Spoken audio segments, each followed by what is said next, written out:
আর্টসের স্টুডেন্টের জন্য হাতের লেখা নিট অ্যান্ড ক্লিন হওয়াটা এবং সুন্দর হওয়াটা কিন্তু খুবই জরুরি। কেন? কারণ তোমার খাতা যখন নিট অ্যান্ড ক্লিন হবে এবং হাতের লেখা পরিষ্কার পরিচ্ছন্ন হবে তখনই কিন্তু তুমি ভালো মার্কস পাবে। তো এর জন্য তোমাদের কি কি উপায় অবলম্বন করতে হবে বা কি কি ট্রিক্স ফলো করতে হবে? এক নম্বর হলো যে তোমাদের কিন্তু অনেক লিখতে হয়, আর্টস মানে অনেক লেখা, তো তোমাদের কিন্তু যাতে অনেক তাড়াতাড়ি লিখলেও যাতে হাতের লেখা খারাপ না হয় সেজন্য অ্যাটলিস্ট 10 মিনিটস এভরিডে করে প্র্যাকটিস করা।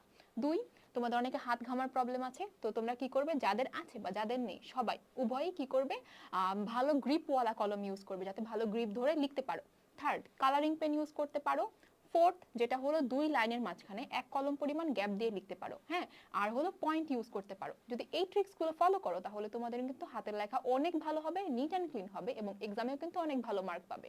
তো ভিডিওটি ভালো লাগলে আর্টস কম পেজটিকে ফলো করে দিও, শেয়ার করে দিও ভিডিওটি, এবং তোমাদের কোন কোন বন্ধুদের হাতের লেখা খারাপ এবং কোন কোন বন্ধুদের হাতের লেখা ভালো মেনশন করে দাও।